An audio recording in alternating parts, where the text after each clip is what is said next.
Today, I'm going to be replacing this dealership license plate frame for a custom one, and I'm going to tell you why you should too.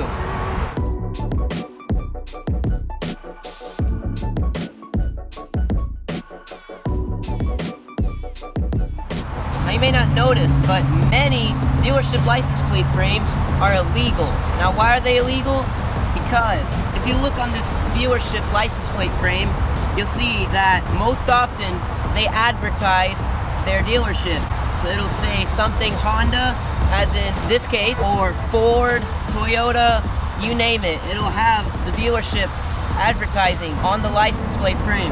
And many times it'll cover up the part where the state is, and that is illegal in many states to cover up any part of the license plate, which in many cases the advertising along the bottom of the dealership license plate frame will cover either partially or all the way the state, and that is illegal, as I've already mentioned. Now why are so many people driving around with their dealership license plate frames on? Well, number one, which is probably most common, they don't know that it's illegal, and number two, they're just too lazy to take it off. But me, first off, my car's not a Honda, and second off, I think it looks ridiculous. So yes, I'm putting a custom one on. Let me show you.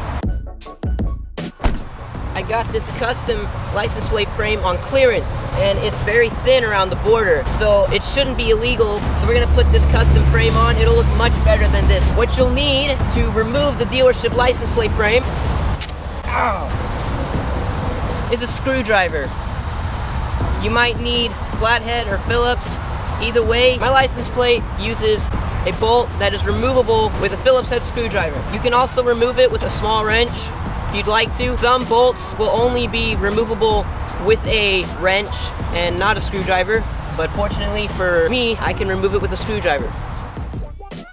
If you've learned anything in life, counterclockwise is loosening and clockwise is tightening. There's one.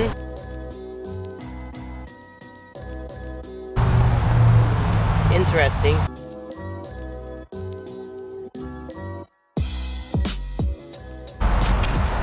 Got it. Hello, I'm putting on a new license plate frame. I'm putting on a new license plate frame. You know, like the frame that goes around the license plate? I'm taking the dealership ones on and putting on a new one. That came from a screwdriver. Get this ready for installation. Now, I don't know how it is with all dealership license plate frames, but this one comes with a tab, which you'll have to maneuver the license plate around to actually get it off. My license plate's behind this piece of paper right now, but for this one, and this will vary based on the kind of license plate frame you got, your custom one, but for this one, all I'm gonna do is lay it over on top, like this. Now, some of them will have you put your license plate on top of the frame, but let's put this thing on. Just pretend this is your license plate. It goes over, and you would line it up with the holes, and you would bolt them in. Now compare the custom license plate frame with the dealership license plate frame. The top is a little thicker, the bottom is much thicker, and as you can see, that's the difference right there. It's got less than half the width on the bottom, so it's not covering up your state name at all. I already tried it. So, there you go. That's how you take off your dealership license plate frame and put on your custom one, which is pretty simple already, but as I've already explained to you, you just made your car that much more legal, and who knows, it might have saved you a ticket from a cop, because that does happen.